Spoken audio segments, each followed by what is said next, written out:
पडणार आहे. बघा हे आहे गाठीचं सामान आणि आमच्या परवा बसलेल्या महालक्ष्मी आहेत. यांच्यासमोर आम्ही असे पदार्थ ठेवतो. करंज्या, लाडू, शेव, चकली, पापड्या. आज त्यांच्या माहेर पण असतो. त्यांच्या सासरी जाणार आहे. पुढं मध्याह्न रात्री काय झालं?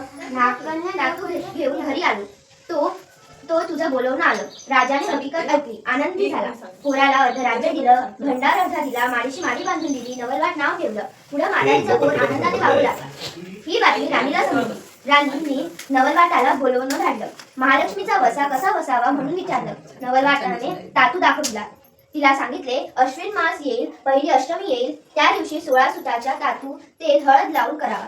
16 दुर्वा 16 तांदूळ घेऊन तुळशीची पंचमूर्ती पूजा करावी. 16 अर्धे धावीत मग धूप दीप दाखवावा. नैवेद्य दाखवून कहाणी करावी. ज्यास हा वसा घेणे असेल त्यानं ती कहाणी चतुर्थीला व तिसरी चतुर्थीला करावी. याप्रमाणे दर अश्विन मासी करावं. स्वतः तिनं वसा समजून घेतला. ते वस्त्र पाळू लागले.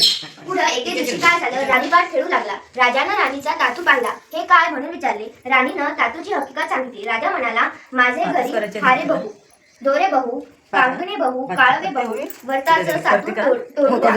मला याची गरज नाही. पुढे रात्र झाली. राजा राणी निजले. सकाळी दासीभट्टी महाल झाडना तातू सापडला.